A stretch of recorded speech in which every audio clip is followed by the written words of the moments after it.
Welcome to the Adventure Mechanics. I'm Chandler, I'm Devin. And I'm Tom.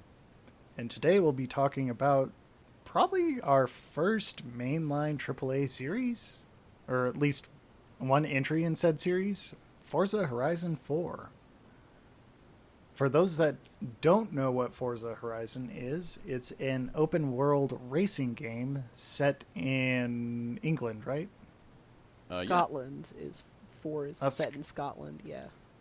I think it's kind of the UK. Yeah, It's it's got sort of some areas. UK-ish, but I mean Edinburgh is like Oh, the main Edinburgh is very much so city, and Scotland. so it's Yeah. like it's always kind of been like, well, if we do go into the northern part of England, anyway. But yeah. Yeah, it's set in that fictional Great Britain area. Yeah, I don't know what else to really say about it. It has a number of extra things on top of it, but at the core of it, it's a racing game for both console and PC. With Like, there's- crossplay. Yeah. Oh, it has crossplay. I didn't know that. Yep, it has crossplay. Well, it makes perfect sense. Yeah, PC players don't have an advantage in this racing game. That's for sure. None. Yeah, it's actually one of the few platforms where you can do crossplay, and there's literally no difference. In fact, I play on PC with an Xbox controller, so truly no advantage. Yeah, I actually found it easier to play on with the controller as well. Yeah. So, Forza Horizon 4 was released in October of 2018 for Windows and Xbox One. So, we're talking about a relatively recent AAA title. And it's developed by Playground Games, which is, amusingly enough, based out of the UK as well. Their parent company, what is it? Turn 10 Studios. Turn 10 Studios, acquired Playground Games, and, well, I think they actually spun them up, but Playground Games actually came from the pedigree of, like, Need for Speed and some of the alumni from that. So they had a very strong history of racing. So it's like the ideal developer for an open world racing game. Obviously, this is published by Microsoft since it's on it's one of their mainline titles for the Xbox series of consoles and Windows 10 specifically. And it's one of their exclusive titles as well. Yes, with an Originally. asterisk. Yeah. Yeah. Yeah. Originally, it was on Xbox only, and it was meant to be their exclusive competition to Gran Turismo. Yep, it's kind of interesting because that part of the story is for Forza Street. Forza Motorsport was the very first one, and ironically, now soon to be the last one with exactly the same name. Definitely not confusing at all. But anyway. At least when other developers do that, they usually acquired the IP. They don't just pirate their old titles like that. Infuriating. But that's neither here nor there. So Forza Motorsports is the mainline series. Horizon is the open world version of it. And I believe there's also a mobile version, which is... You know, we don't talk about that. Okay, well, there's nominally a mobile version as well, but for the purposes of this podcast, we're just going to be talking about Forza Horizon 4, a game that we all ended up playing, some of us more so than others. Yeah. There's a possibility that the reason that we're talking about this is because this is the game that I have. It's my game. It's my main game. Yeah. So 500 and some odd hours into it. I have games like that too. I'm not judging. But Which we will likely cover. undoubtedly. Forza Horizon 4 is kind of an evolutionary step of the Horizon series. Just out of curiosity, I kind of looked back at some of the older titles, and for what I can see, although the locations and vehicles change, the main core of the game has pretty much been there since the first release of this sub-series. Wow. Yeah. If you want, I can give you a very brief, like, overhead view of kind of the history of the series. Sure, go ahead. There is, and as an aside before I do this, if any of you guys want more information on the history, Donut Media does a really interesting podcast that dives deep into the history of racing games, and a not insignificant amount of that is focused on the Forza series. Forza was released to compete, of course, like I said earlier, with Gran Turismo, and came out in 2005, I believe. I think May of 2005. That sounds about right. And originally it was just supposed to be a relatively hardcore simulation game, at least hardcore for 2005. And that ticked along until, and they've made a bunch of those. I think they're now on their 8th iteration of that game. But the first Horizon series came out in 2012. So the series in general it's recent by the standards that we measure it. And it was the first one. It was actually the first of its kind game, which was a open world racing game. So there's a lot of open world racing games, but they tend to be extremely arcadey. Mm-hmm. And Forza Horizon series is the first open world racing game with a physics engine based in simulation first, arcade second. So it is probably, I think it's accurate to say it's the most simulator-esque arcade or open world racer in existence. And as far as I know, there's not really any competition for it in that specific definition. But yeah, so it came out in 2012, and first game was released. You play through Colorado, which happens to be where the adventure mechanics are based. So it's kind of cool that it was our state. There's some recognizable landmarks and stuff that you can drive around to, so that's kind of neat. And then each progressing game has been in various different locations, including Australia. I think there was one in France. Obviously, the UK is the current one, and rumors are that the new one might be Japan, which would be pretty interesting. But it is a pretty important game in the racing genre, just because, like I said, it's kind of a monolith. There's not much else like it, so it's had some pretty big impacts. But anyway, that's a very brief overview. If you want more depth, definitely check out Donut Media's podcast. They do a really, really interesting deep dive on it. Oh, well, Thanks for keys back. Yeah. thanks for doing that part. So, kind of this story of the Horizon series in general revolves around the idea of a music festival, except instead of music, it's cars. That's like the entire thing. You go around and race in various types of racing, from rally to off-roading to dirt racing to street racing to all the other types of races that are in there, coupled drag with racing, drifting.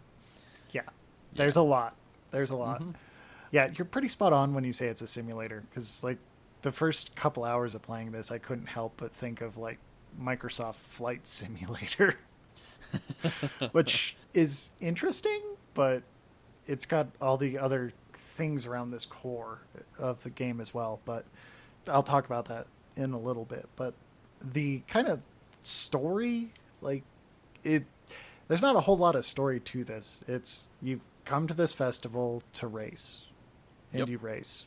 And you're trying to become the number one driver in the festival. If you're following the original storylines, and to be fair, the first, second, and third release in this series have a little more story than the fourth one did.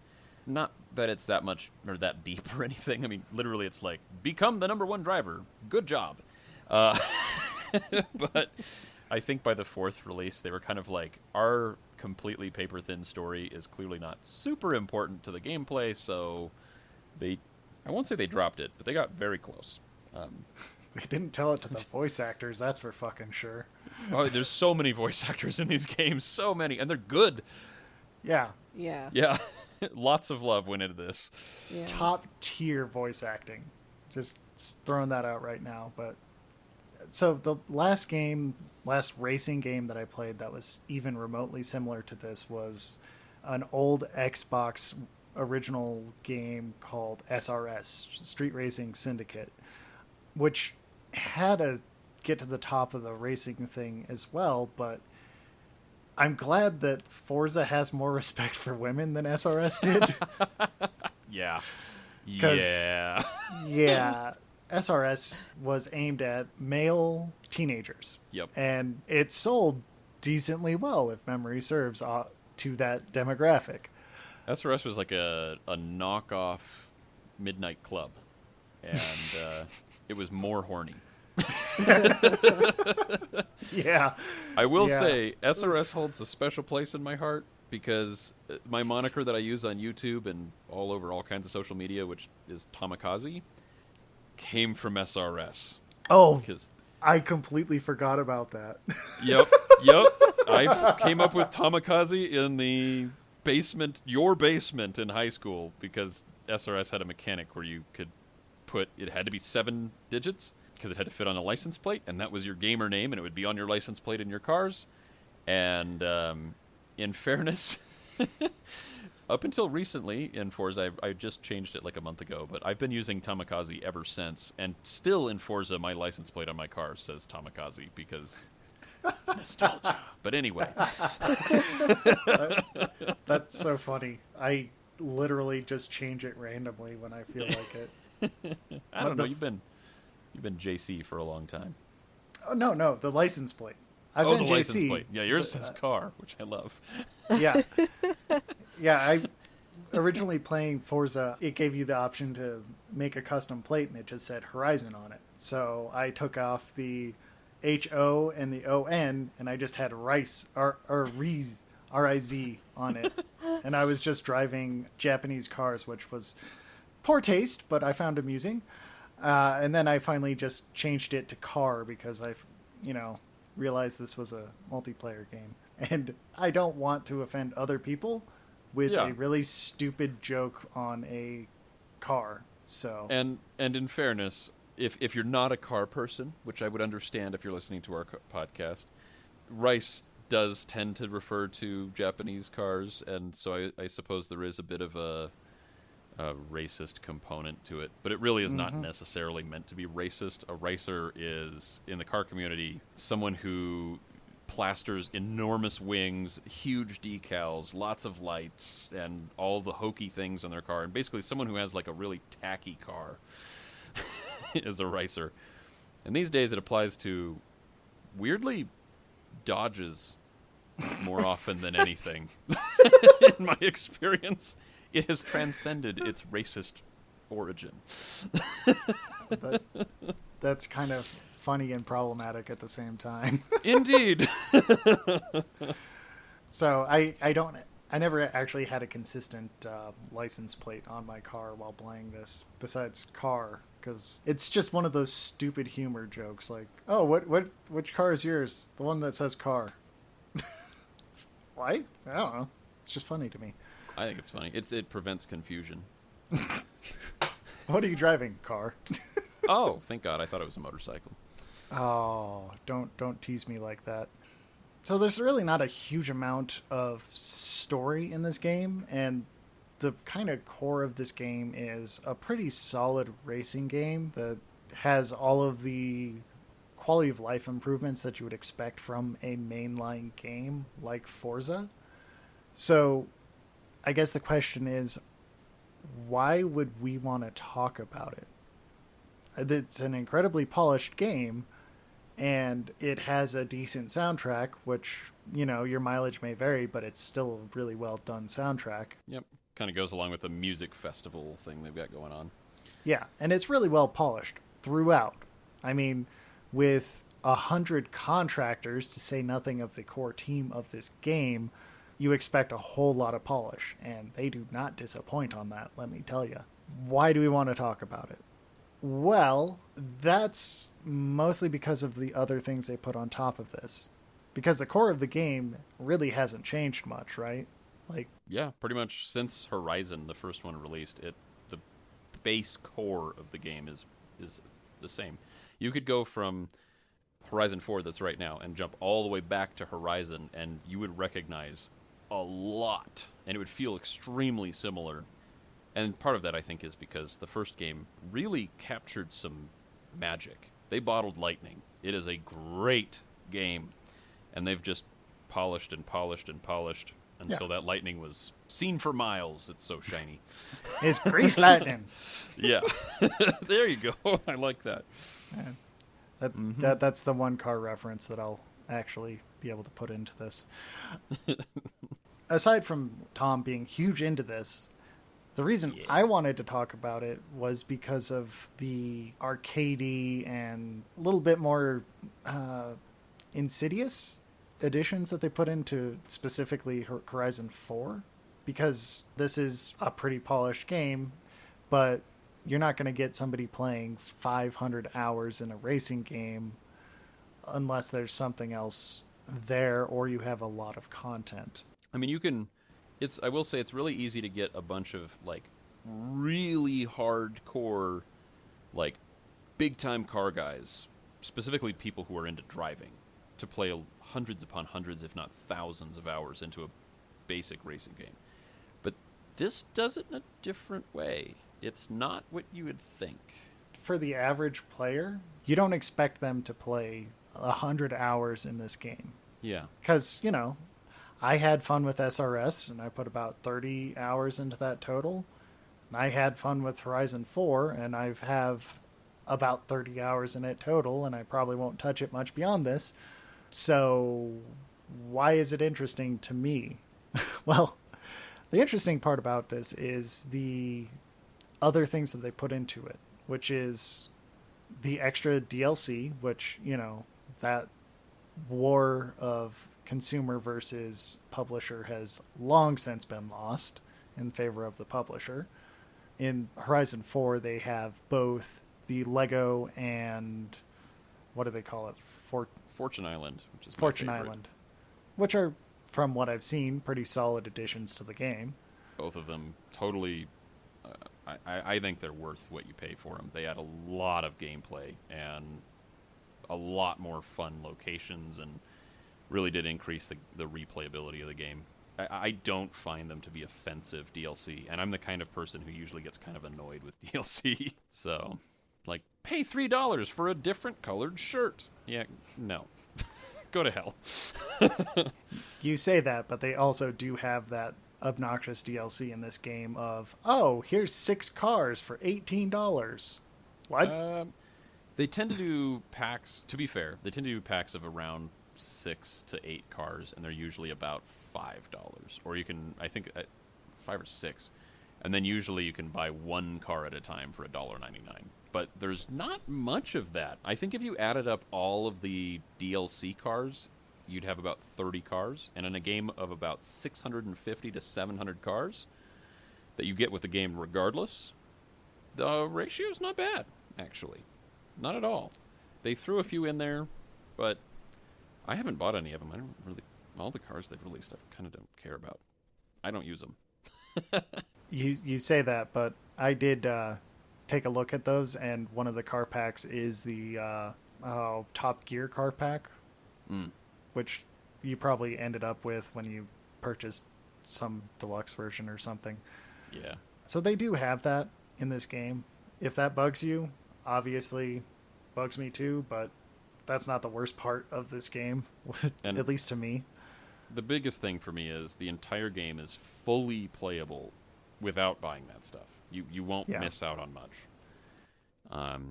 which I think is the way DLC should be done.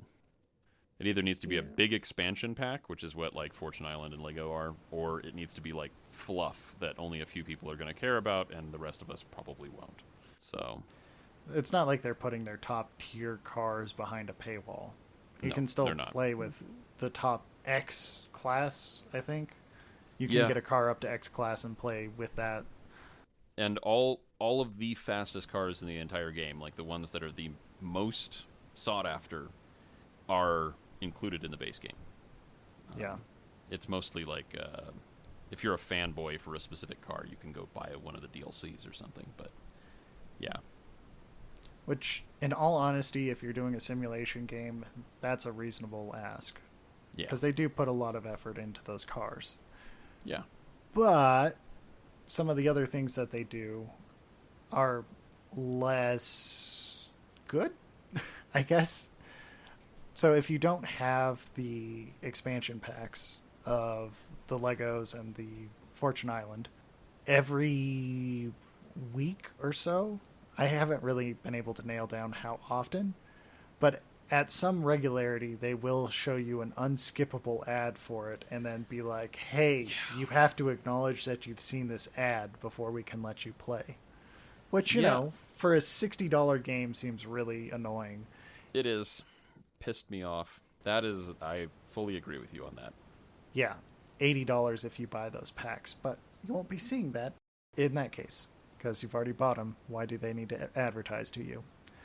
One could argue that this entire concept of branded cars in a racing simulator is pretty much just an advertisement for cars in general and accessories as well, because there's Oh, yeah. a lot of tires that I didn't even bother looking at because that's not what I get into. But it's aimed at simulating that. Yeah. So It works. It works. I'm telling you. So, I mean, like, these are all mild annoyances, but in the context of a simulation game, that's okay. One of the things that's less okay that they put into the game is the concept of spinning a wheel to win and kind of making a whole bunch of different Skinner boxes to keep you playing. Like, almost to try and make this a lifestyle game. And it is a lifestyle game, to be fair. I've done a lot of thinking about that, and I've realized that is what they're aiming at, and I think they're hitting it. I've never really been one for, like, most games I play a short period of time and I kind of get bored with it. Forza Horizon 4 is the first game that I have just come. I play multiple times every single week, and I log in every week to make sure I can get all of the weekly challenges done and get all this stuff because they're adding new content every single week, and you get new cars and, you know, new skins for your character and all of the stuff that comes with a typical lifestyle game. And this is the first game that's ever drawn me into that, where I'm like, I get excited. I wait for releases and I get, oh, you know, yes, they added this car. Hell yeah. All right. You know, I get my friends together. We're going to play. We're going to get that car. So I think they have succeeded. Well, they've succeeded, but if they just added that content in as a challenge, which, to be fair, a lot of it is as a challenge and not as a necessarily a Skinner box, they do have those in here, to be absolutely clear. But if that little bit of random reinforcement of like, oh, this car came in, are you interested in it, and you have to work for it, would you still be playing this game? Probably not. I'd pick it up periodically, but I think that's what keeps me coming back, is the idea that every week the content changes. I think the other piece of it is it has a system in it where it does seasons. So every week is a new season. And by season, I mean like seasons of the year. It'll be spring, summer, fall, winter. And because every day that you play is a little different and you have new challenges and it's constantly evolving, it doesn't get stale like a lot of other racing games I've played. Typically I put in 50, 100, 200 hours, something like that, and I'm kind of like, cool, I've got most of the stuff. I'm a hardcore car guy. Big time gearhead car guy. That is my life. And video games that are about cars rarely pull me in for very long, because after I've played them for a while, I kind of go, neat, I did the thing, and I'm done.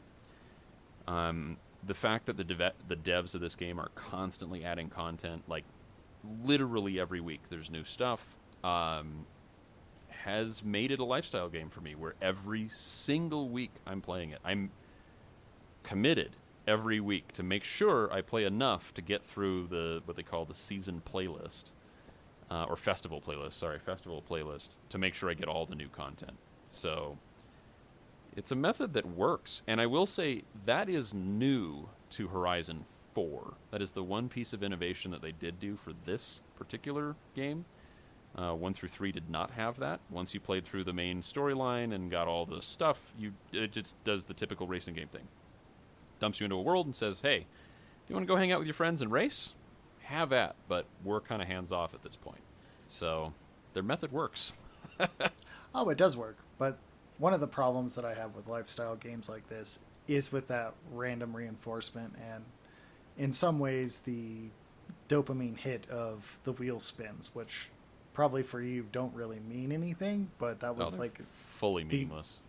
that was like the thing that really stood out when I started playing this game, because you do it and it's like, oh, we're gambling. What? So to explain, because I think it's probably a good idea to explain what the wheel spin actually is. What you get is after you've, I don't know, there's various ways to earn wheel spins. If you get enough experience points and you level up, you'll get a wheel spin. If you complete a challenge, they have weekly challenges, and there's challenges that are part of the festival playlist that'll unlock wheel spins. If you do any of those things, you'll get a wheel spin. In fairness, all of the wheel spins are monetarily free. You earn them in game only. That's the only way to get them. There's no way to buy wheel spins, which I do think is a good idea. I don't like the gambling concept in games. And what wheel spins do, they're kind of fun when you first start playing the game, because you'll spin the wheel. It's like, what do you call those things? And what is it called?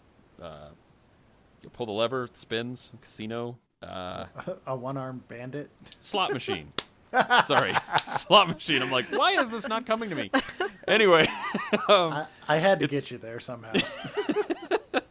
Yeah, so it's a slot machine effectively, and so you pull the thing and it spins the wheel, and then you'll either get money, which is for the game in use in game, or you'll get like a piece of clothing for your drivatar. Drivatars are your little character that sits in your car and cruises around, and you can dress them up, which I've always thought is, I guess it's cool. It's kind of strange.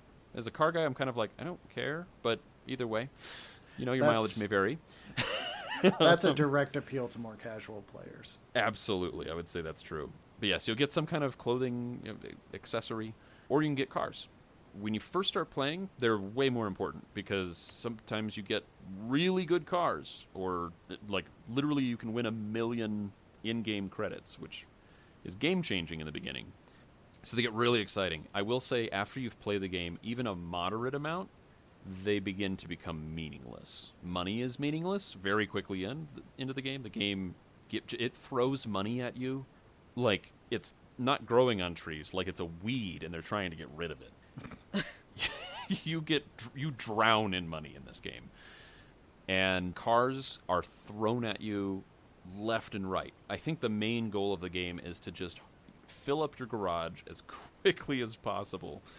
And the clothing stuff is somewhat meaningless either way. The only way you can get the clothing is by either doing specific challenges or the wheel spins. I think there's a way you can buy them using Forzathon points, which is a whole other system. But in any case, the wheel spins are really exciting in the very beginning of the game, and then like very rapidly lose their appeal and become just like, I sometimes will have 30 or 40 wheel spins stocked up because I just do not care. So I mean, that's entirely fair. So they aren't important. That is my main point of all of this is that unlike a lot of other games where you have these gambling components, and it's game changing when you get the components, and it can be the difference between winning and losing a match. And so people will dump tons of money and time into getting those gambling things and get majorly addicted. The way I think Forza does it right is it's just a fluff thing. It does not change anything. Any of the cars you get in a wheel spin, you can totally get anywhere else. You can buy them in the auction house. You can buy them from the dealership thing that they've got. There's nothing that you're going to get from a wheel spin that is special, except for maybe clothing items, which are complete fluff in the game. They have no impact on anything whatsoever. So I don't think that this is, while I agree with Chandler that the gambling thing is a problem, I don't think that Forza's is as egregious as most others. Well, it's still a problem, and it is kind of indicative of some of the other less ethical behavior. Although one of the things that I do want to push back on is specifically there's a number of hooks in this game specifically to try and get you to spend more money on it, despite this being an $80 game when you buy all the expansions in the first pack, or like all of it at once, right? Because you can still buy treasure maps, Forzathon points to buy exotic supercars from the backstage area, right? And aside from the ads as well. So, I mean, there are still other hooks still in this game where you can potentially become a whale, i.e., the person that's spending more money on this game so everybody else can enjoy it. Which I think the one caveat I will say to that is this actually does have a limit. A lot of other games I've seen that do that mechanic, you can literally spend thousands of dollars on the game. Forza does not allow that. I think if you bought every single piece of content that is available to you, you'd be just over $100. depends on whether or not you got it as a bundle or not. Yeah, I mean, I guess that's true. If you bought them all individually, which I guess you could do, you'd probably be at about, I don't know, maybe 130. I'd have to add them all up. It doesn't do the stuff where a lot of other games that a lot of other games do, where you know, if you want to skip ahead in the game, you pay extra, and you can just keep doing that and work your way up to the top without doing a whole lot of gameplay. You know, just by pouring money into the game, you can win. It doesn't do that. You can buy packs, upgrades, expansions. I think the only thing that you mentioned there that you can do that, but you can only do it once, is the treasure map. I can't remember. I don't think it's very expensive. And all it does is it tells you where all the signs are that you can collect, which... Oh, is that what that does? I didn't even engage with it besides, oh, this is wanting my wallet. Yeah, it literally, all it does is there's all these little signs that you can smash through, and they give you either experience or they make it cheaper to fast travel in the game. It's like little perk type deals when you find them all. It's a treasure hunt is what it is. And you can buy the treasure map, and then it unlocks all of it for you. It tells you where it is. You still have to go find them all and smash them, but it'll tell you where they are on the map. The irony is, you can do the same thing with Google. You can just Google where all the signs are, and it will give you a map, and you can go find them all. Not that I would be the kind of person to do that. 531 roads traveled to 531. I'm looking at you. Yeah, I have traveled every road in the game. I did, to be fair, I played all the way through until I got about 95% of all the signs, and there were a few I couldn't find, and I got frustrated, and so both my friend and I that play it, we were just like, screw it, we're Googling this, and we found the rest of the handful of signs we couldn't find before, so yeah, you can do that. You don't have to buy their thing. But either way, my point is, you can't keep pouring money into it. There's no...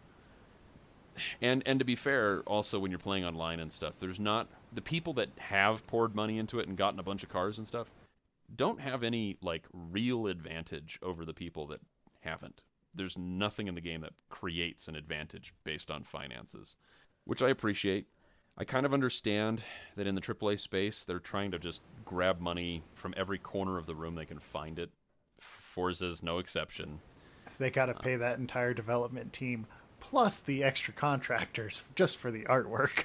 Yeah, and if you see this game, it is huge. I am sure it cost astronomical amounts of money to produce, and they are continuing to produce content for it and have been since it's 2021 as we record this, and the game came out in 2018. They're still releasing content, and you don't need a subscription for that. If you buy the base game, you get it.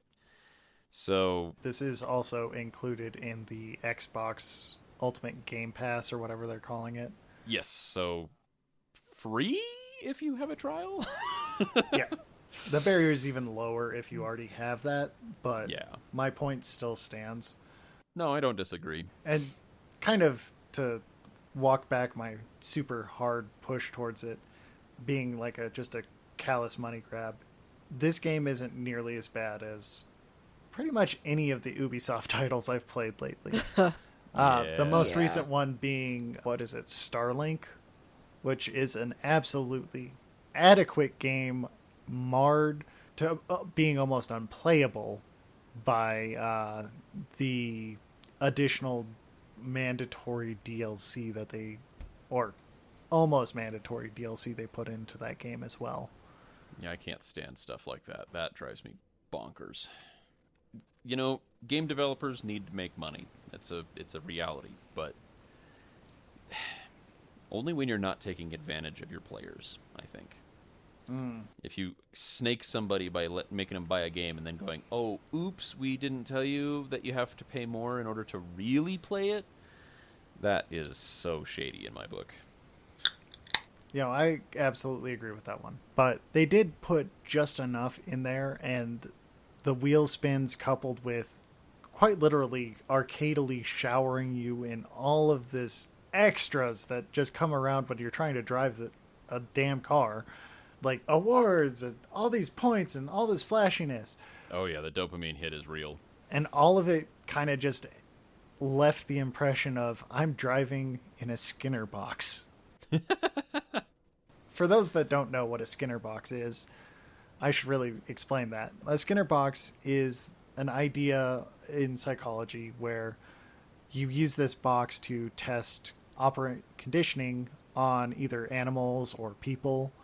Usually animals first, because, yeah, there's some less than desirable things you could do with a Skinner box, i.e., gambling is one of them.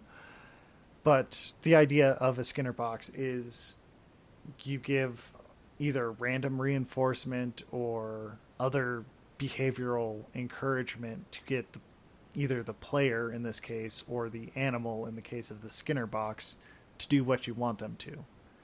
And it can get really bad when you start doing this reinforcement, because if you're doing a random reinforcement like, I don't know, a wheel spin, you get the person low grade addicted to something. And that's kind of one of the problems with putting a Skinner box into a game like this. Yes, there isn't the extra money that would normally be associated with that wheel spin hit in the case of a slot machine, but it's still in this game. And that's why I have reservations about it. Like, I know, Devin, you were talking about this before the podcast started, and you're like, oh yeah, I just needed to do this for a dopamine hit. Yeah, I it's been kind of a rough week, and I decided to play a little bit of Forza earlier just to drive around and have fun. I am not really a car person, but I like cars. I just know nothing about them, and so it's fun to get in the game and drive around the pretty scenery and see all the care that the developers put into the world in cool cars that I will never in a million years be able to, get within 10 feet of. So I go cruising around in my Aston Martin Vantage, and then I'm like, you know what? I could really use kind of a dopamine hit because this is fun, but also I have wheelie spins. So I just spin the wheels, and they really don't matter to me at all because I'm an extremely casual player.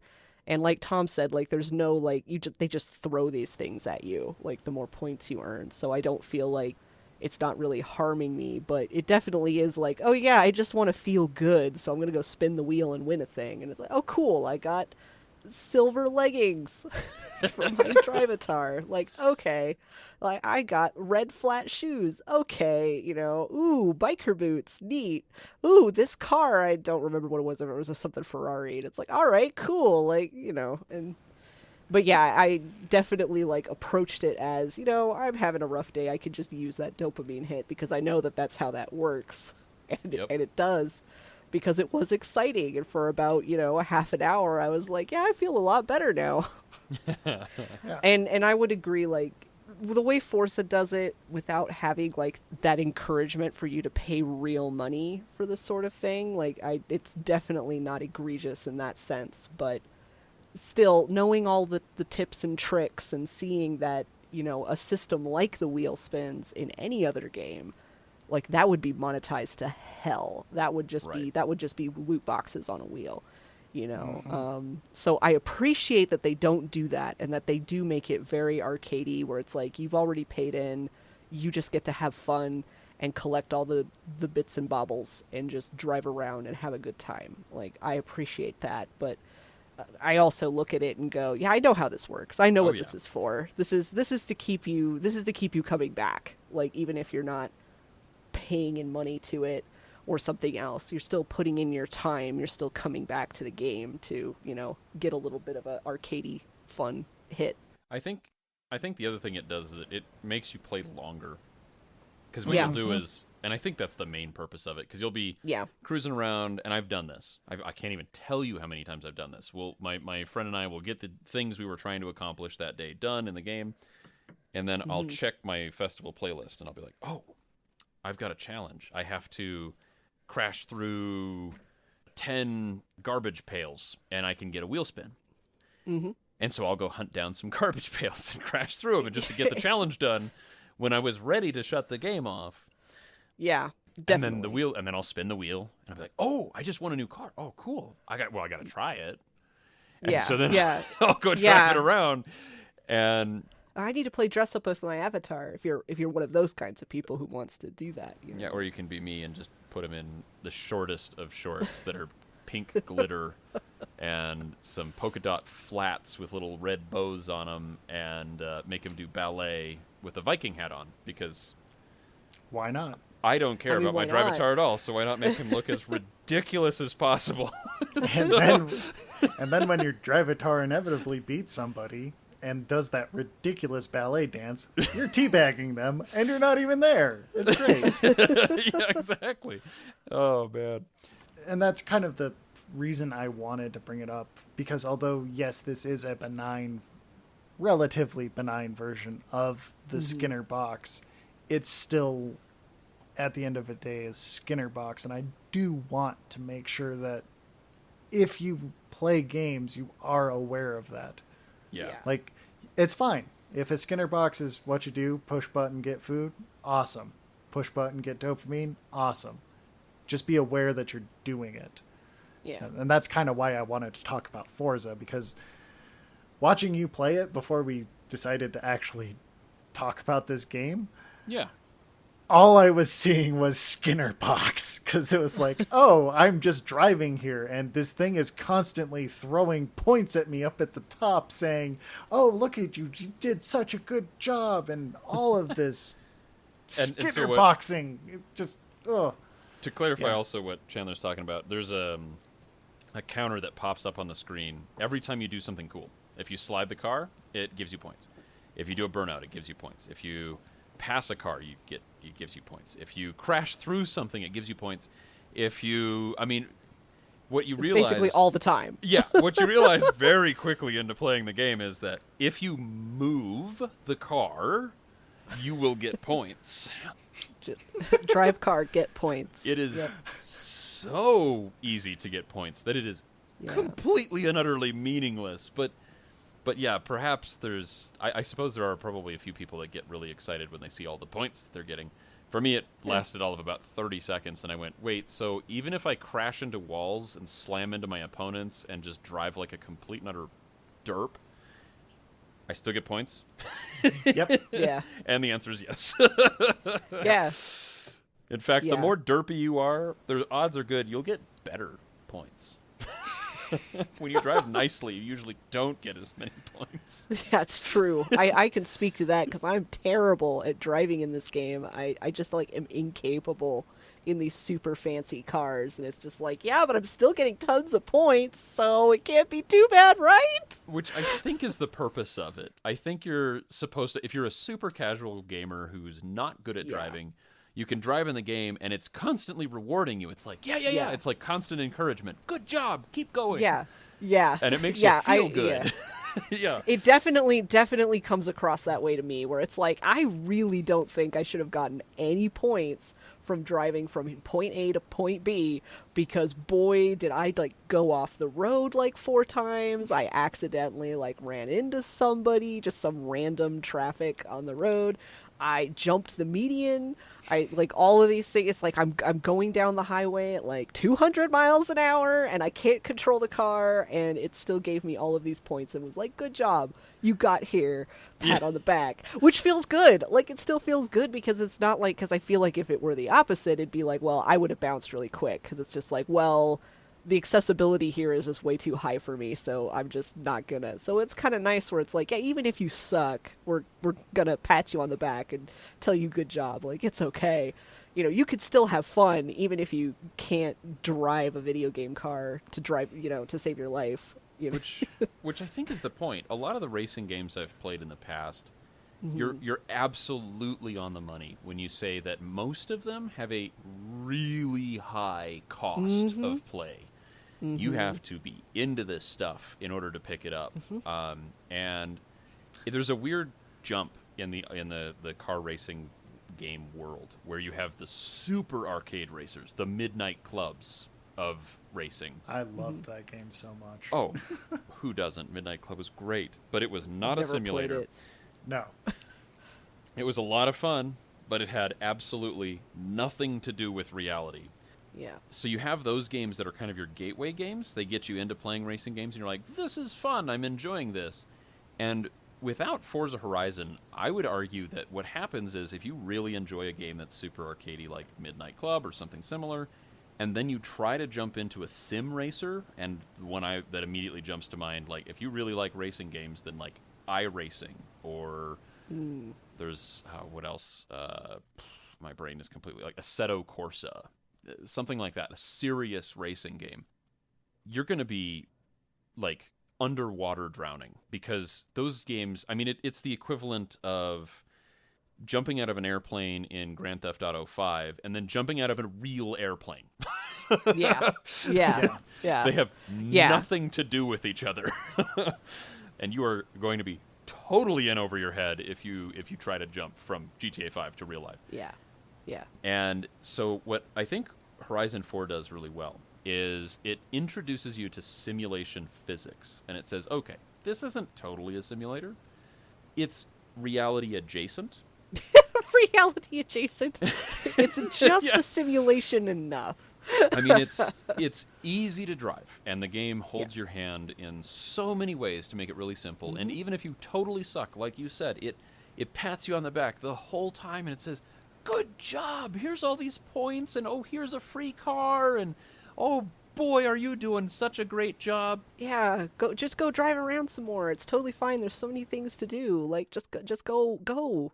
And Enjoy yourself. yeah, and if you're having a hard time and you're losing a lot of races, it actually has a mechanic built into it where it will say, you'll get a pop-up that says, it seems like you're having a hard time. Would you like to reduce the difficulty of Yep. the other drivers? Yes. And you can. And Yep. then you'll start winning. Yep, it will. And it does it in a way, and like when that pop-up happened to me, which was hilarious because I didn't know that was a thing that was going to happen.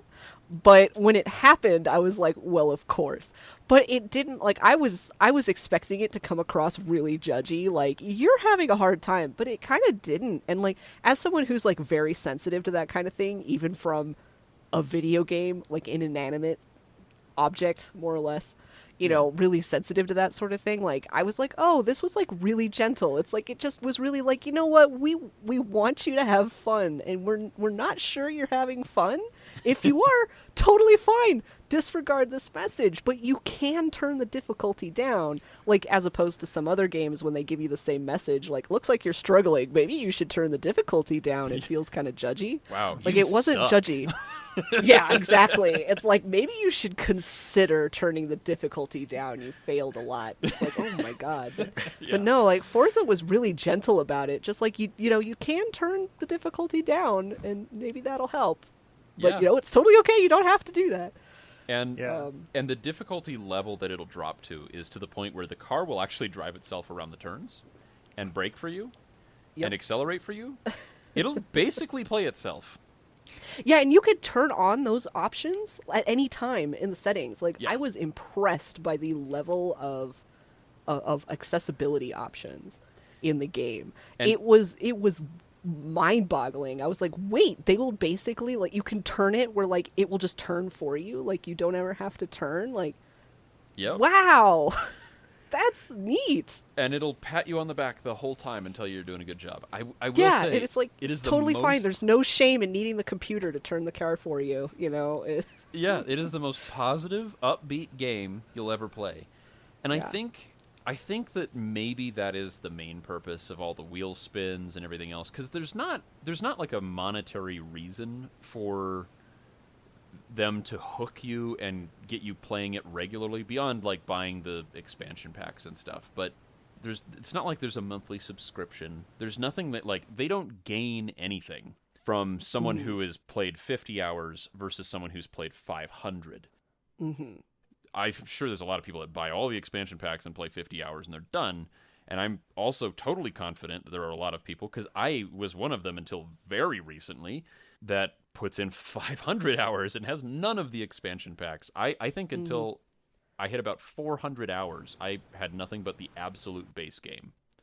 Hmm. And it was after I hit 400 hours that I went, I've seriously gotten my money's worth. Like, Yeah. this Like, game owes I me could. nothing. And I was like, Yeah. maybe I should get the expansion packs, and maybe it'll give me a little more fun so I can play some more and enjoy it a little more. And it did. To be fair, I still mostly play in the base game. So, Yeah. um, yeah, I think the primary reason for all those dopamine hits is it's actually I think what they're trying to do, and the developers have kind of said as much. They're trying to get new racing game enthusiasts in the world. They're trying to get those people. The person who is 10 years old and this is the first racing game they play, and they're having so much fun because they can race with Daddy, and Daddy has all this time, and Daddy gets with all of his friends every like 2 or 3 times a week, and they're like super hardcore, and they have a car club, and they have thousands of hours into the game, and they've got all the things, and they race into the most hardcore simulated mode there is. But their son can play with them. I I feel like you just said what your future is gonna be, Tom. I know. I Oh, was God, having I like hope a so. weird. I was like, "Whoa, am I looking into the future right now? Is this Tom predicting his future?" I That would mean, be really cool. I'm not gonna lie. I would. We'll totally check be back down with for that. everyone in 10 years, and we'll let you know. right? Uh, I just had to bring that up because I was Yeah, like, oh, but- that does sound like some sort of future you would be living in. Oh, I would totally do that. 1,000% I would do that. Yeah. And I think that's kind of the beauty of it is it does allow and I don't know of very many other games that are like this in the regard that it allows the relatively hardcore gamers. I'm not going to call it super hardcore. Again, this is a fairly arcadey game. But there are a lot of people that I know that are into really hardcore, like iRacing types of simulators, that still play Horizon, because it's open world and it's fun. It's more lighthearted. It's more of a way to relax than it is like you have to ramp yourself up to play those simulators because it is an event. Yeah. Yeah. I mean, there's a reason that they've gotten into esports, and during the pandemic, they actually stopped. I don't know if you guys knew this, but NASCAR, Indy, NASCAR. Yeah. they stopped racing in real life, and they literally played iRacing as part of the series for points. Yep. It replaced the real deal, and there Yeah. were several drivers that lost their careers playing a video game. Yep. Well, wasn't there also that one driver who ended up like rage quitting halfway through a race? Yeah, he lost his career. Yep. His sponsors dumped him after that. Yep. They were like, "You're Yep, acting his- like a child. Goodbye." Yep. They were like, "That was unprofessional. Goodbye." Yep. So I mean, like, Yep. iRacing is obviously serious.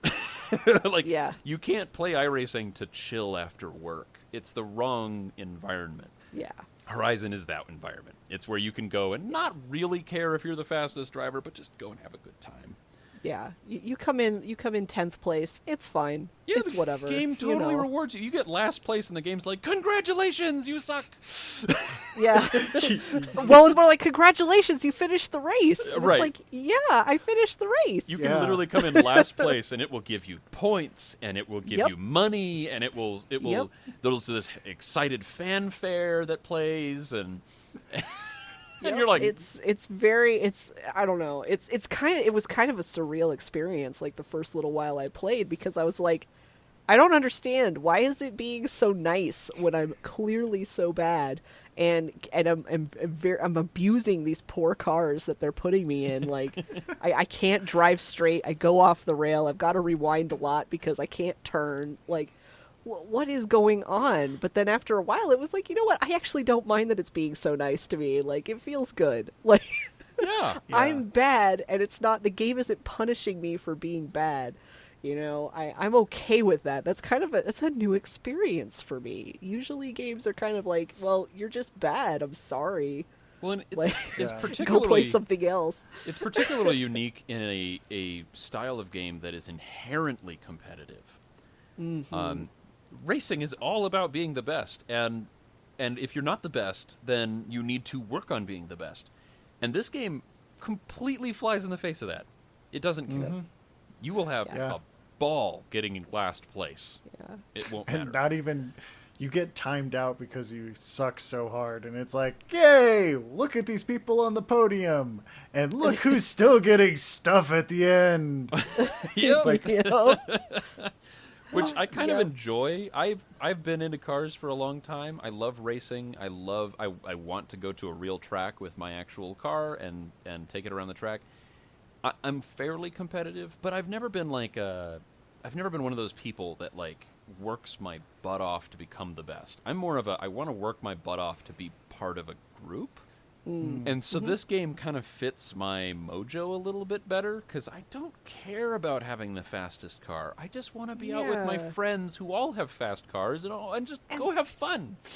And that's kind of interesting you mentioned that because even if you're not playing with other real people or like playing with your friends, like the way that they've set up the NPCs is kind of like, well, they're your friends, like they're your Yeah. crew. Like you only see them a couple times during certain things and you hear their voices, which again, top tier voice acting. The voice actors all went really hard on their roles and they didn't have to, but they did. And it's great. And like they're all really like likable people and you feel part of the group. Like, you know, you find a barn find and, you know, your buddy's like, oh, hey, like this is really cool. We'll get it fixed up for you, you know, and like, you know, just kind of like small talk or, you know, when you purchase a house or whatever, it's just like, oh yeah, this is this place. And, you know, I think you'd probably really like it, but, you know, watch out for the historical society because yeah. they're rough. Yeah. I think you're talking. You know, and things like that. And then like, oh yeah, did you hear about these new races over there? Like you could go check it out, you know, do be proud, you know, and I don't know. It's kind of, it's interesting because like, you know, they feel like they're very like, you know, just, they're just there to give you information about the thing that you're doing. They're not real characters, but at the same time, they kind of place them as, you know, part of your team. Like they're part of your group. Yeah. And your friends, you know, even if you're not playing with real friends, you know, like they're people in the world that care about you and your success, you know, if you're playing on your own or just like in that game space, which is kind of neat. Yeah. And I think Also, that one guy's got a really sexy accent. And, yeah. yes, all Which guy was And that? also, I that was one gonna girl's say got they're a all really. British, Actually, so- they all have sexy accents. Let's be real. All the guys and girls, they got sexy accents. Yeah. Yeah, they're all British accents and they're classy British too, you know. Oh, yeah. So it's and it's not like an American doing a British accent. They hired local, and it shows. Yeah, Yeah. it shows. Yeah. Yep. And they didn't hire like, oh, Bob from across the office. He can do a voice. You can do a voice. It's no problem. Yeah, these are professionals. Yeah, these are professional Oh. voice actors from the UK, and it shows. And Yeah. I think that actually helps with the approachability of this game, which... Mm-hmm. So, I do shit on this game because Skinner boxes make my skin crawl as a developer. They have their place. I don't want to be anywhere near them. But, on the flip side, Forza is incredibly approachable as a game, and I would argue probably one of the best bridges between arcade and simulator. Yeah. Because it is so approachable. Not even placing, not even finishing a map. Oh, it's all fine. It's all fine. That's good. Yep. That is what needs to be done for an approachable game.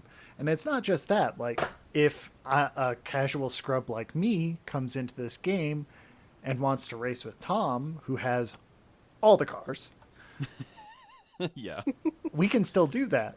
And let's say I don't have, I don't know, a retro hatchback or whatever type of car.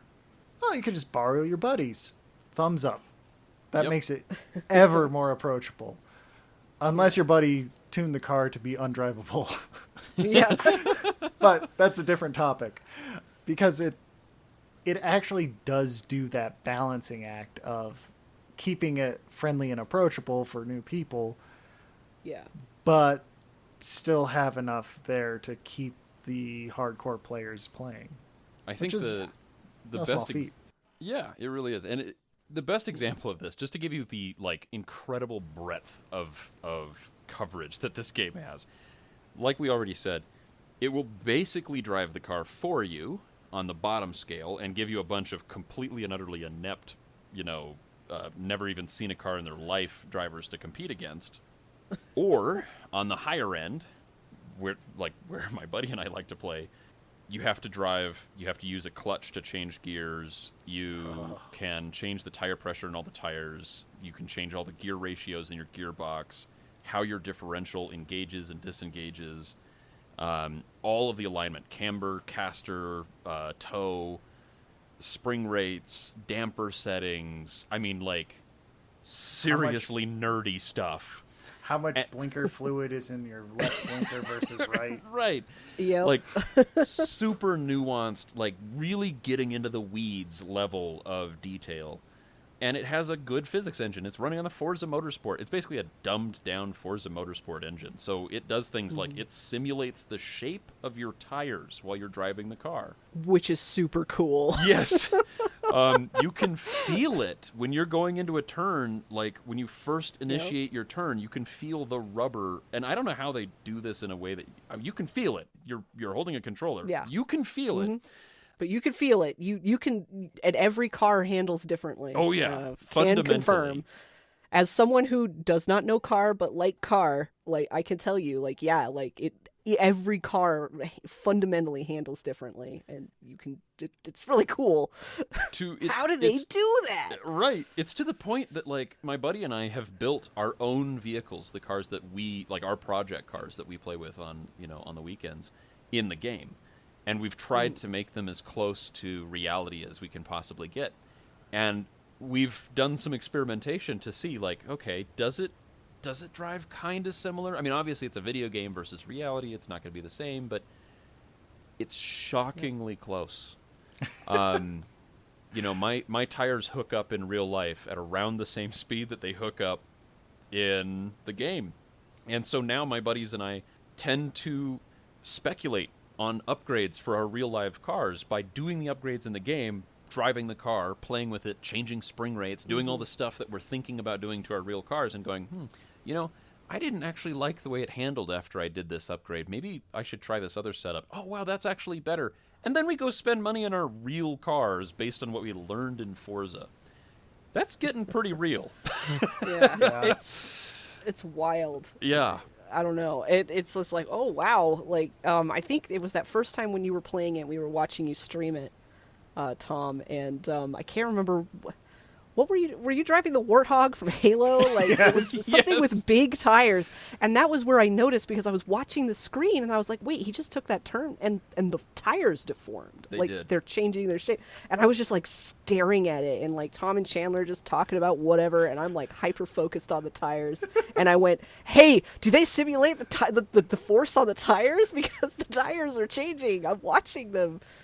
And not only do they look wait. It's true, and not only do they change visually, they change like your traction is based around this. The game uses that as a part of its physics model, so it's pretty cool.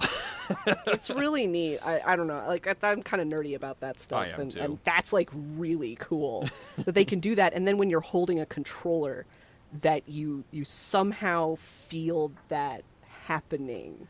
And or not, depending on what you're driving, right? Like, yeah. Or you're trying to get your Aston Martin up a mountain, which you would never ever do in real life. But you're going, wow, the game is actually letting me do this. But I can actually feel everything coming apart in this car as I'm taking it at a 45-degree angle straight up over rocks. Like, I'm just Skyriming this thing up the mountain.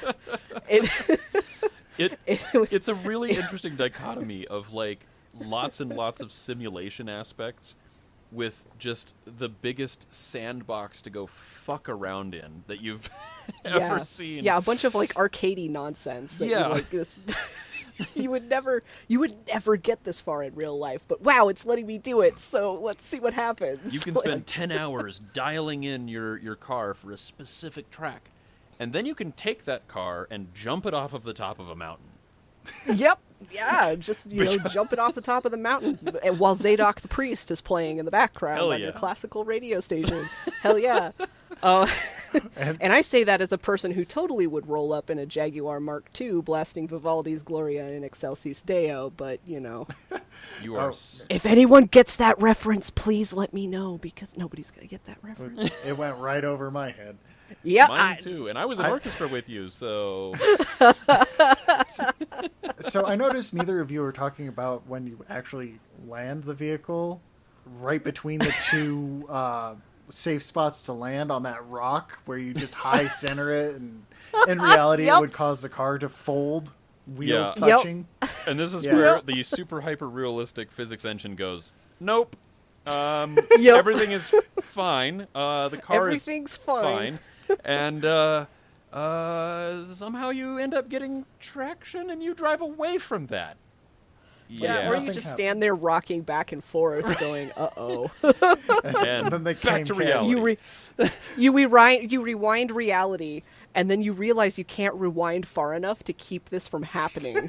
Yeah, by the way, yeah, you can also you can time travel in the game. You can go backwards in Yeah. time. So if you screw up something horribly, you can just push a button and try again, which is great. Yep. Which is awesome, which is super cool until you've gotten yourself into that, you know, trapped on a rock scenario where you can't get out.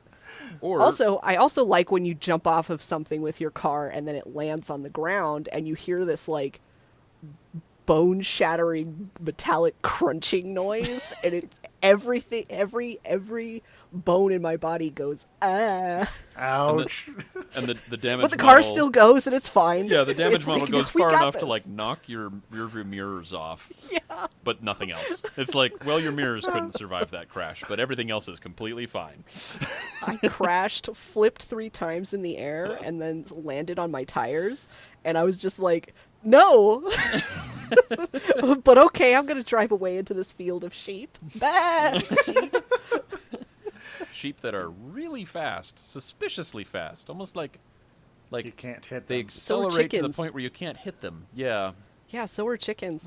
Though I do appreciate that they did that in the game. I know why they did it, but I also appreciate that they did it, because boy, when you're going like 200 miles an hour and it's suddenly sheep, it's like, oh no. This poor sheep, it's definitely Oh dead. no, Wow. there's no way I'm going to stop to save anyone. There's gonna Like, be sheep, mutton. get out of the way. There's gonna be mutton everywhere. Yep. Wow, that sheep accelerated at like 300 miles an hour to get out of my I way. know. That was impressive. Isn't it amazing? Isn't evolution amazing that they like have the sense to like get out of the way and run really, really fast when there's a car coming at them at 200 miles an hour? Like, I will say, my buddy did manage to hit an animal the other night when we were playing.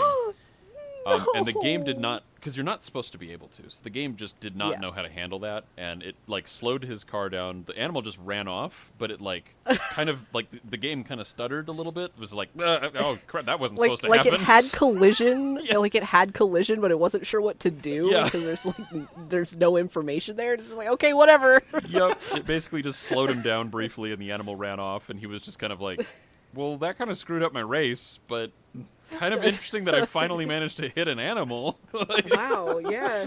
I mean, I was chasing chickens the other day, thinking I could catch them, and no, can't catch the chickens. they're fast. And then I felt bad that I was trying to catch the chickens and at 150 miles an hour. We need to review Grand Theft Auto 5 next, I think. Work on that guilt no. complex. Oh boy. We all know that's Oh, not boy. actually on the list. Oh man, yeah. With all my reservations and all the things that even make me want to hit the gag button, this game is still a great game. I found myself like waiting for whatever to happen on the evening, and like before it happened, oh, I could just go into a race. This is a great filler. It's only Yep. going to take a couple of minutes, and it can be a short session. And the game accommodates even that type of play too. Yep. Yeah, you So, I can mean, fire it's it a- up, play for 5 minutes, and shut it off. Yeah. Yeah, I think earlier when I played it, it was just like I turned it on, played for 20 minutes, like did a race, drove around for a while, and then I was like, okay, I've got to go do something else now, and then, turn it off, and, it's fine. Yeah. Yeah. And that's where the game really shines. It can accommodate an evening of playing and tuning and doing all that. Or you could just go in for one race, or even just chase chickens around for funsies. Yep. See how destructive you can be with this exotic sports car. Yep. I feel bad for every stone fence that I have crushed in this game. Yep. Just jump hills in your, 1936 Bentley or whatever. And you know those stone fences, because this is the UK, like, some of them are, like, hundreds of years old, and you're just Yep. recklessly barreling I through feel them at high bad speed. every like, time. mostly frustrated by the fact that you've been mildly slowed down somehow by a gigantic Yeah. stone fence. Yeah. Yep. And that's your main gripe. I feel bad every time. I'm just like, damned fence, why is it in my way? Yeah, this game has some really funny dichotomies like that. The developers hand placed all of those ancient stones. That's right. I guess we should at least mention the artwork in this. Yes. This game is yes. stunning. Yeah, absolutely stunning. It's absolutely stunning. Yeah. Wow. Yeah, this is one place where I genuinely am absolutely floored by the game itself, because it goes through and does a hell of a lot, and despite that, it still gets everything done within the given budget window that they put in for any given scene. All of it. Even if you can somehow clip your car through the ground, which I did manage to do. only once I've managed to do that, despite me crashing into trees, rocks, and every other collidable object. I only did once, and the game still handled it relatively gracefully, just putting my car back where it was before I tried that silly thing. To No give you an idea, judgments. I have 500 hours in the game, 500 plus, and I literally got to fall through the map for the first time this week. Wow. Yeah, which is impressive. That's incredible. That's a game with a lot of polish, and I will say it has glitches. Boy, after 500 hours, I can tell you about the glitches, but they're relatively few and far between as far as, a game this big goes. So, yeah. The biggest glitch I've seen, but let me tell you, this is a big glitch. The drivatars in offline mode drive like normal people. Yep. That is a huge glitch. They should be driving around at 200 miles an hour, trying to hit me because, that's how online people are, and going last second non-collision before driving off into the sunset. Yeah, I guess that's another point we got to bring up is when you first get into the game, it dumps you into this world, but it's dumping you into a server with, I want to say, somewhere around 20 people in the server. On average, and the servers are still full, even though this game came out in 2018. You're never playing alone. There's always people playing. But yeah, it dumps you into a room, and there's real people driving around doing their thing all the time, which is kind of cool. Gives the game a feeling of real life that you don't get in a lot of other games. Like, you feel like you're. It feels more similar to driving out into the world, and you have the ability to randomly encounter and befriend somebody, rather than just being in like this little, enclosed room by yourself with a bunch of fake people. And I've had experiences like that. I've had where I was just having a good time on Fortune Island, drifting down the mountain. Suddenly somebody who's also playing online decides that they want to drift with me, and then suddenly the two of us are just drifting up and down the mountain together. We're not even talking via voice chat. You can link up, and they can do something called joining your convoy, and then you can talk to each other. But sometimes you don't. There's something beautiful about just randomly encountering a stranger and driving with them for a while and having a good time, and then just kind of going your separate ways. It's kind of cool. Yeah. It makes the game feel a lot more real, in a way. I think that's cool. No, I totally agree with that. I never really had any meaningful interactions outside of I guess in this game it would be called a crew or convoy that I actively joined, and that I knew the people outside Forza itself, but the mere idea of just randomly trying the same challenge with somebody else and watching how they're attempting it is kind of interesting. Yeah. Well, and even the world, there's a bunch of places where people tend to congregate, if you want to go, one of the biggest places is down at the drag racing strip by the Horizon Festival. You can go down there and drag race strangers at any time during the day, and there's almost always somebody down there willing to race you. And if you do that, like, again, these are random strangers. You can, if your friends are busy or whatever, and you want to play this game, you can go play with the drag strip for a little while, do some racing down there, and within a matter of a few minutes, odds are very good you'll end up getting a request from someone to join either their convoy or have you, or join yours. Because people are doing the same thing. It's kind of like there's spots where people go to kind of meet up, and there's people that like to go drifting. They tend to hang out on Fortune Island. Fortune Island has an incredible drifting road. You can find somebody to convoy up with on Fortune Island anytime. The more serious, like, road racing types tend to go to the Lego Island, which is really funny to me. But Lego actually has the best road racing maps and some of the best rally courses in the game. And there's always people playing on it.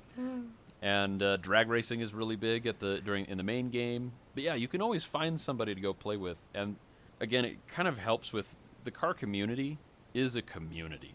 There is a lot of people that it's a social event.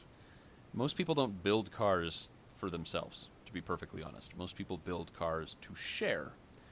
And that's why car meets and things happen. And one of the things that the developer kind of talked about with Forza is they wanted to create this idea that you could do like a car meet in the game where you go into the game and there's a bunch of people online and you show up with your car and then everyone kind of looks at your car and then you look at their car and then you go race and you go drag racing and then you become friends.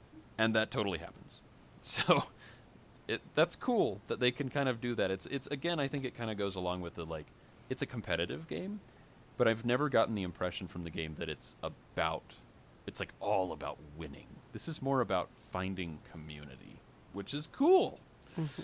It's the part of the car community that I love the most, like, on display. So, yeah, that's a total diatribe. But anyway. No, I mean, you are the high-end enthusiast of this, and it's rather telling that both Devin and I could still play this game with you. Yeah. Even in that situation. You could literally use this game to get somebody into cars. That's cool. Or at least virtually into cars. At least that. But, I mean, a lot of the time, that's how car enthusiasm is created. It's created with something simple like this, and then you have a lot of fun in a game, and then you're like, what would it be like to do this in real life? And as someone who's a car enthusiast, I love the idea that this is like a gateway drug. First try is free. Up until you have to do your fucking alternator for the third time. Yeah, just wait until you think this game is expensive. You just wait till you get into the real thing, and you'll realize very quickly that no amount of money in the world is enough. And you will be broke all the time because your car will just devour it like a black hole. Yep, it's an expensive hobby. Yeah. In real life. Yeah. Really expensive. Yeah. But hey, this is a lot cheaper. Maybe that's why the game showers you in money all the time. It's just kind of like, we're sorry. We're sorry for what we're doing to you. Yeah. We know we might be giving you a new hobby, and it's going to ruin you. So we're going to pretend in this little fictional world that you have infinite money, okay? Have fun. I mean, when you put it like that this game's probably the best showcase for the car culture in general. At least the best parts of car culture. Yeah, I would say that's probably true. Yeah. Mm-hmm. This is I figured it out. It's Forza Horizon is the game about car culture. Forza Motorsport is about racing. Yeah. They are different. That checks out. Yeah. There's overlap, to be sure. Well, I guess this would be the part of the podcast where we talk about trying to improve it, but considering how we've gushed about this game itself for so long, I don't think we have a whole lot to change besides maybe some more polish or more cars. More cars, make it Japan, because my God, do I want to do that. That sounds awesome. I would super play Forza Horizon in Japan. that's really intriguing. Like that's compelling to me. So, FYI, there are some very serious rumors that are starting to escape the level of being rumors and starting to be like, this is a thing, that it is going to be Japan. So, really hoping that's the case. I want to relive my Tokyo Drift fantasies in actual Japan. I know, it's like I'm Yes. just like imagining like driving like at night through like, streets that are lit up by the lights and the signs and shit, and I'm just like I need that. I need that. Yes. Well, there's I a particular need that right now. there's a particular anime called Initial D that is huge Uh-huh. in the car community, like a really big deal. Some people hate it, like really hate it, but a lot more people really love it and think it's awesome. And yeah, if they create if they create the Wangan Highway to relive the anime Wangan Midnight, and then create the Toge, what is it, Mount Akina from Initial D, there will be a lot of people that will, like a lot of fanboys and fangirls that will be just wetting themselves with excitement for that next game. So I'll be one of them. Full disclosure. Yeah, I'll sleep in a tent waiting, outside for release day if that's if need be for that game. I'll be sleeping in a tent outside next to my computer as I buy it digitally. I have to wait for Steam. Yeah, I have to wait for it. It's downloaded, but I can't play it yet. So Oh, that's hilarious. I'm gonna camp out until it's ready. I mean, I've done that for stuff, like even digitally, but yeah, I'm not setting a tent up in my tiny ass living room. No offense. I mean, I get it, but you're the casual side of this, which this game totally accommodates and loves, and I'm the total fanboy. So No, I'll take it. This game does do that bridge very well, and it does deserve respect, even from a salty Sally like me, for it. Like, Yeah. It does bring people together, and it deserves to have the attention that it has, because it is a very well polished game. Like, Oh yeah. you see the effort of the art team, of the programmers, of the contractors that did all of the assets, of everything, and it shows. And it is incredibly well polished.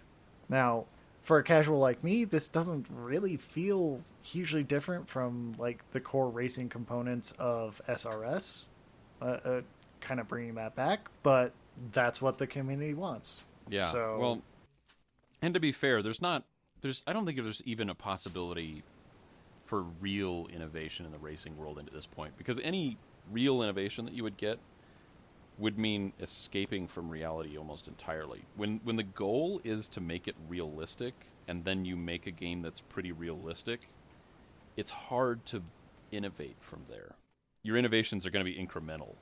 So, yeah, and I completely agree with that. Quality of life and making the game more approachable are probably the best that you can do under the given circumstances. yeah. And they really do it. Oh yeah. Straight up, they really do it. Although, who would put a Touareg engine into like a VW Golf? I know there's people that will, but You can't see this, but my hand is up. yeah, no, that seems like a heck of a lot of work for a very fast car. I mean, I put a Corvette engine in a crappy old Nissan pickup truck, so... I'm looking Yep. at you, Tom. Yep, I was going to say, you're asking the wrong guy. The answer is no. yes. Yeah, like for somebody who has historically done his own car maintenance out of necessity, like the idea of pulling an engine and putting it back in just exhausts me. And doing it for fun seems like an entirely foreign concept. But the fact that this game makes it easy and doesn't do something like My Summer Car where you It's have just to pain. yeah, where it literally makes it feel like I'm fixing my daily driver. I appreciate that. I think I'd rather fix my daily driver than try to put together the car for my summer car. So, yeah. Yeah. That's part of the community that I will never truly understand, but I respect you guys for doing it. Well, I get that and appreciate that. And I also I don't even know if I understand why I derive joy from it, but yeah, the game does do a good job of giving even a little bit of that. Not that you do any wrenching in the game, but you can totally build weird and stupid things by doing ridiculous motor swaps and then building it up, and that's mostly what that community is about, is taking something and making it something fundamentally different from what it originally was. And the game gives you that too, which is cool. So it really does do a good job of capturing most of the aspects of the car community. And So, for that, it should be lauded. oh yeah. It is a love letter to the car community. That's what this game is. Mm-hmm. I wholeheartedly agree. And I don't think we can truly add much more to it. Ooh, one more improvement I am going to say. No more ads. Or at the very least, one ad and then never again. Yeah, no, with the huge team that they have, they're going to get ads. Yeah. And they won't. We can ask, right? I mean, yeah. Under ideal conditions, we'd be getting more on a smaller budget, but that's not going to happen. But hey, I will pay more for the game if there's no freaking ads in it. You'll be paying more for the next game and probably still have ads in it, unfortunately. Fair. Yeah. Just looking at how this is a 3-year-old game now, and it's still $80 for like the deluxe version. This is one of the rare games that I really don't think that $80 is actually unfair with the amount of content that you end up getting. I think it's actually a bargain. No, I'm not arguing No, or against that. It's just like they are charging a high price for it, and like it's kind of deserved because it does do the straddling between simulator and casual. Yeah, and it's a monster of a game. Yeah, and simulating a car has to suck. Oh yeah, there's a lot of work that went into it. Yeah, I think this is I tend to have a cutoff for most games where I will really only pay like maybe $20. It has to be something pretty special for me to pay more than $20 for a game, which makes me a total cheap ass. But in any case, this is the one game, like the friend that I normally play with, he and I were talking about it the other day, and I was like, honestly, if the next game came out and they said, hey, it's $100 or $120 for the deluxe version, I wouldn't blink. I'd be like, okay. And I'd pay it. And it's probably the only game I can think of anywhere, period, that I can say that for. So that's high praise for me. I would be judging, but I've paid $120 for board games before, so I'm just gonna zip my lips and sit on my thumbs. Fair. You know, we just you spend money on what you love, so. Mm-hmm. But, absolutely. Well, go buy the game, or get a free trial for Game Pass unless you already have it. Give it a shot, and maybe you get hooked. Maybe you decide it's not for you.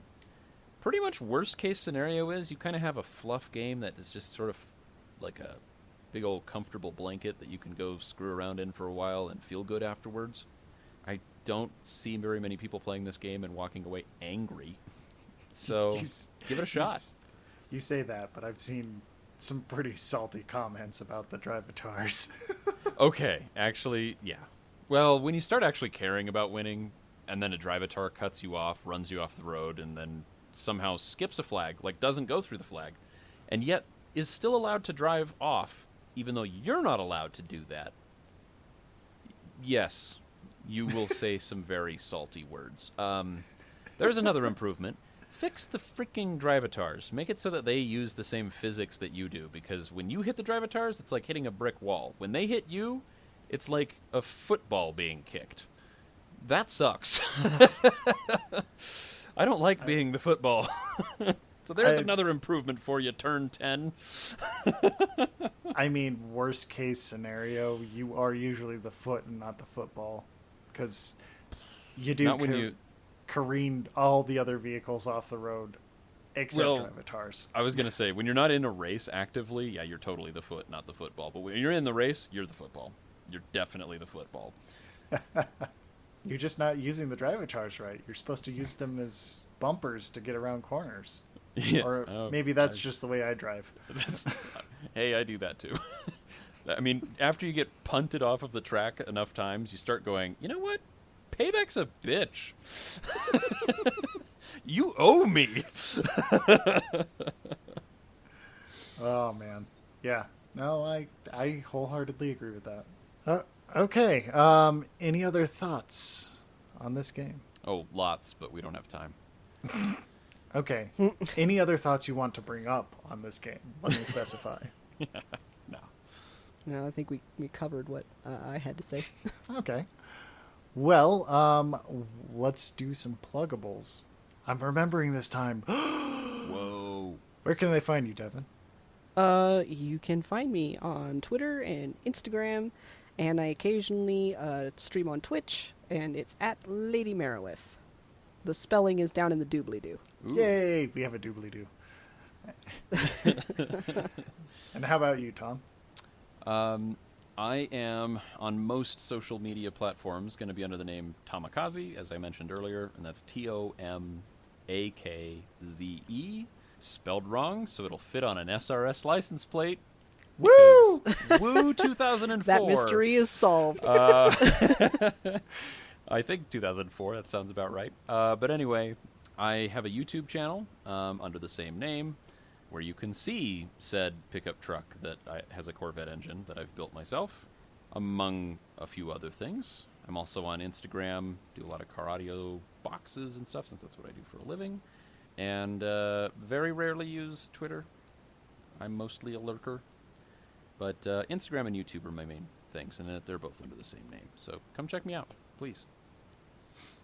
Right on. Not joining the Twitter pun brigade like me. You know, Twitter is. I'm good. A hell yeah, site? I was trying to figure out a way to. Yeah, that's it. That's the way to say it. Yep. You just gotta view it as a shitpost and call it a day. Pretty much. I'm not a. Nope. Pass. Fair enough. I have it so I can lurk, and that's about it. Fair enough. People can find me on Twitter, amusingly enough, as at JCSuron. I mostly do really stupid jokes and rant about how I hate and love game design. I will also say it's a really good place to go if you're wanting to keep track of when we release new podcasts, because Chandler's really good about actually saying that, so follow Yes. him, not me. Yeah. Yeah. Well, if I was really serious about it, we would have a group Twitter account that we could all post to, but that's not happening yet. That sounds like a lot of effort. I know, right? Probably take 5 or 10 minutes to set up. That's too much. Yeah. A lot of effort.